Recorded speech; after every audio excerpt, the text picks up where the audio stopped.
एक फिर यहोवा ने मूसा से कहा, दो हारून और उसके पुत्रों से और कुल इस्राएलियों से कह कि यहोवा ने यह आज्ञा दी है, 3 की इस्राएल के घराने में से कोई मनुष्य हो जो बैल व भेड़ के बच्चे व बकरी को चाहे छावनी में चाहे छावनी से बाहर घात करके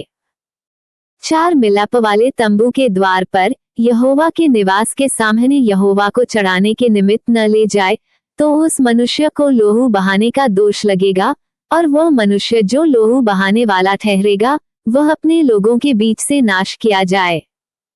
5 इस विधि का ये कारण है कि इस्राएली अपने बलिदान जिनको वह खुले मैदान में वध करते हैं, वे उन्हें मिलाप वाले तंबू के द्वार पर याजक के पास यहोवा के लिए ले जाकर उसी के लिए मेलबलि करके बलिदान किया करें।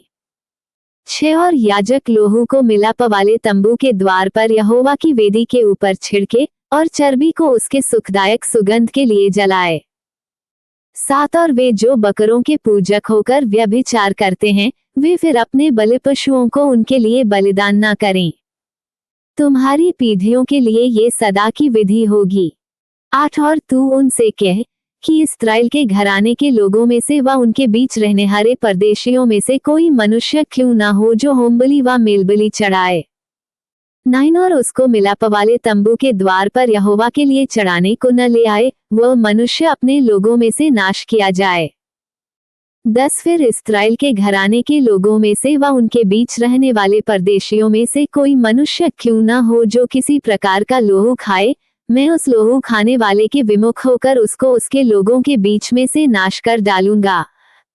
11 क्योंकि शरीर का प्राण लोहू में रहता है, और उसको मैंने तुम लोगों को वेदी पर चढ़ाने के लिए दिया है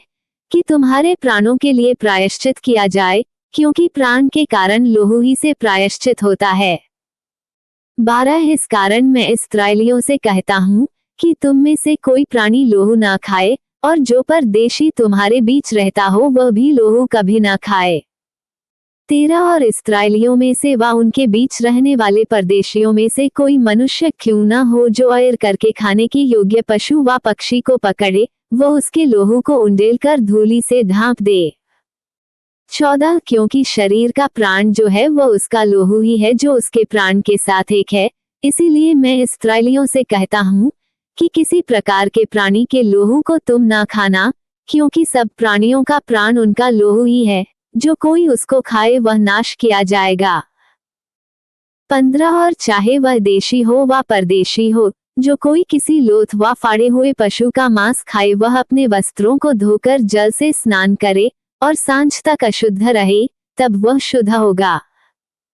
16 और यदि वह उनको न धोए और न स्नान करे, तो उसको अपने अधर्म का भार स्वयं उठाना पड़ेगा।